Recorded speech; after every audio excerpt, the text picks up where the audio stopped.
Joining us now is Karree-Lyn Gordon, candidate for the 12th Council District. Welcome. Welcome. Thank you. Did I pronounce your first name correctly? You did. It's Karree. Karree. Yes. Fantastic. I was pronouncing it differently. That's fine. Great. That's fine. Now, Karree, let's start with your connection to District 12.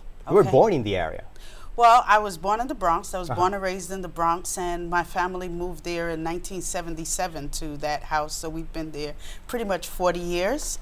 I did leave for a small number of years and was married and then returned back to be there with my dad, who's now 81 years old, so I'm there as a support to him. Your background is mainly as an educator? My background is in education. Yes, I have a doctorate in organizational leadership and a master's in human services. I've spent most of my career working with nonprofits and schools and working with community and empowering community. So whether that's with parents or with students or with other community organizations, so that we can make sure that our communities are stronger. What do you think are some of the most significant changes in the district in recent decades?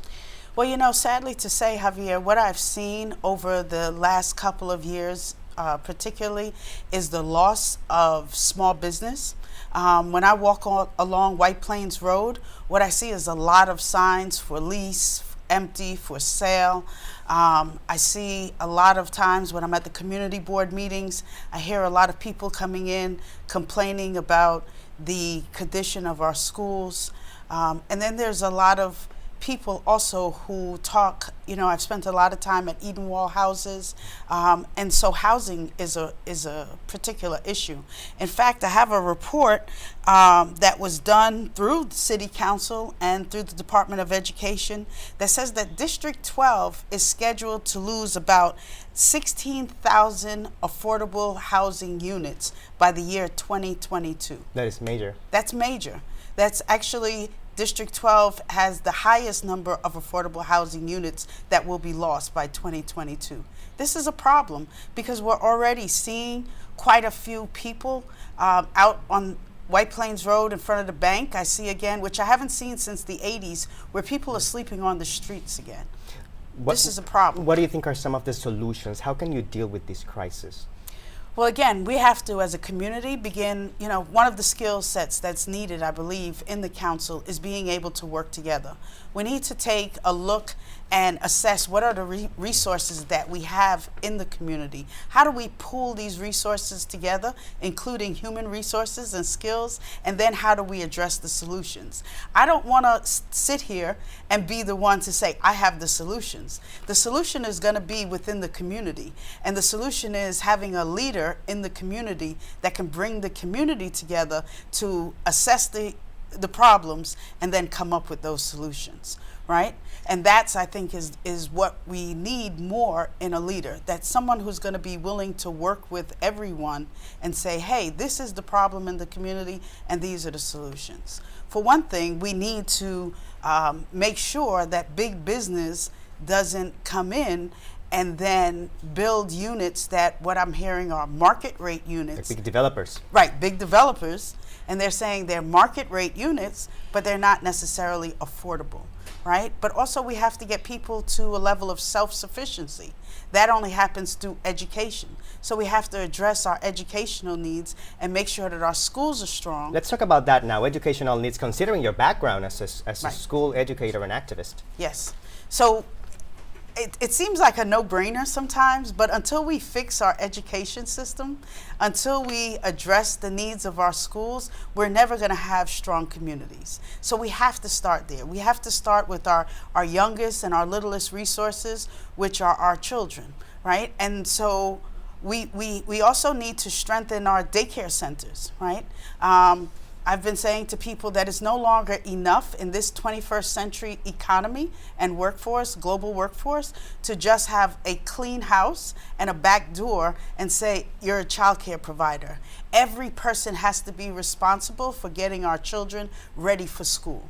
That means, because we know statistics show us that most of our children of color come to school already behind. They're entering kindergarten behind. So we need those providers that are going to be pre-K and and even before, to begin to work to develop and get our children ready for school, which will get our children ready for the workforce, which will bring them to a level of self-sufficiency, which will help improve our communities. Since you know the education system so well, very briefly, what are your thoughts on mayoral control? Well, I think that mayoral control is important. It's important to have local control of schools. And that mayoral control is good as long as also the community, including the community boards, are a part of what goes on, because every community is different and every community and population of students have different needs. And it's really important that on a local level that we support our teachers, our educators, our principals to make sure that that school is getting what that school needs in that specific community. So I think mayoral control is good. Switching gears now to health, you know, the Bronx continues to have great successes in health, but also there are still many challenges. Right.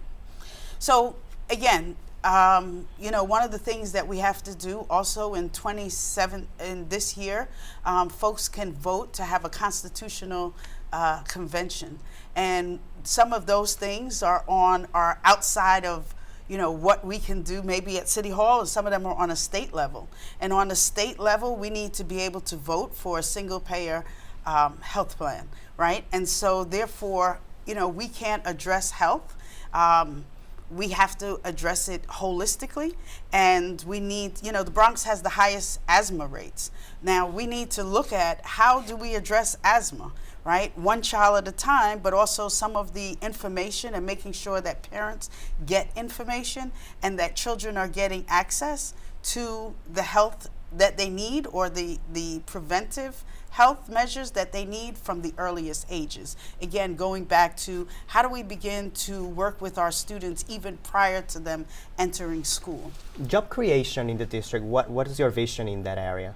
Well, you know, one of the sad things is that right now we have there are zero unemployment centers or job centers in District 12, right? So even before talking about job creation, again, we have to talk about job preparation. Resources. Right? Resources, right? How do we match residents to jobs? We have to first identify which residents need jobs. How are we identifying that if we don't even have a place for you to come to and say, hey, I need a job? So we need to create some job centers, right? Employment centers, help people right now. There are a lot of people that don't even know how to fill out an application online. And this is not, you know, these are people maybe between the ages of 40 and 60 who have found themselves in a 21st century workforce that do not have 21st century skills. And so therefore we have to improve the 21st century skills of many of our residents so that they can qualify for the jobs that we're creating. STEM jobs, we know there's a demand for that. We have to have centers and training that we can improve creating that workforce so that they can meet or match the need and the demand for the jobs that are out there. But right now, like I said, we don't have any centers. So the first thing is, hey, we need to create some job centers in District 12. What are some of your plans in terms of public safety initiatives? Well, we want to continue to work with the 47th Precinct and strengthen that community council. We need to make sure that we have adequate police. You know, I really like the idea of community policing. Beat cops. Right, exactly. Beat cops, you know, and making also sure that those cops on the beat are working with our young people, engaging our young people in a positive dialogue, making sure that they kind of know who's who in the community, so that, you know, sometimes issues with our young people can be addressed before just through relationships. So we want to make sure that our community has the relationships with the police and that the police feel as a part of our community. And I think that in itself has been working, and we want to build on that. What are your thoughts on transportation? There are still some challenges around the area as well. Yeah, there's a lot of challenges around transportation. Again, we need to be working together within the city and state to see what are those issues. We have a really old infrastructure, and we need to upgrade our systems because just it's right now we're carrying so many people back and forth. There's no quick solution, but we need to again be working together with city, local government and state government to find the funding. And it can't always come off the back of our local residents and New Yorkers. So I'm not necessarily totally against the mayor's plan to find those funds from where there's more money to be able to fix the infrastructure, the transportation system. Thank you, Karree, for joining us, and good luck in the primary. Thank you, Javier. We'll be right back with more.